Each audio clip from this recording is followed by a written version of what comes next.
Alright, so for this one you end out having to head back to Serethis. So the Monsters are a little bit tougher than normal, but that would make sense for her stuff because the Monsters are almost always at least somewhat difficult when you're doing Kora's missions. Now, I'm going to let most of my travels in this spot play out because it can be kind of hard to navigate through the different ice flows there. But I'll chime back in when we get close to the spot that you're actually supposed to be at. So let this play out for a moment and jump ahead some. Now, as you're going up through here, you're eventually going to hit a spot where a cinematic will kick in, which I'm cutting out.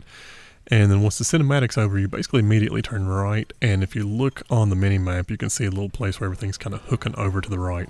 That leads to this cave entrance. So the cave entrance is right there near where it tells you that you're too big to fit through the actual crack.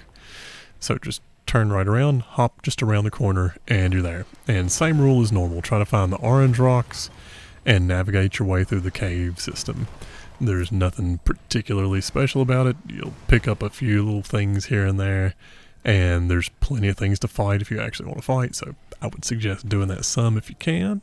Just avoid the ones that have the overly strong indicators on them. I tended to just go straight through. There's Devil Joe.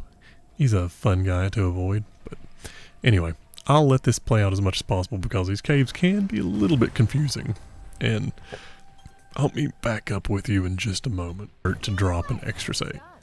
And this, despite having the boss length health bar, is just a standard Diablos.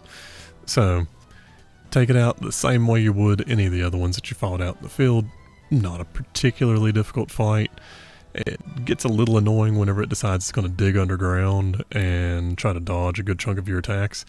But it's not really that hard of a Mossy to take out. So, have fun with it, play around with your tactics, and maybe test out some of the Mossies that you haven't maybe brought out as much as you would elsewhere.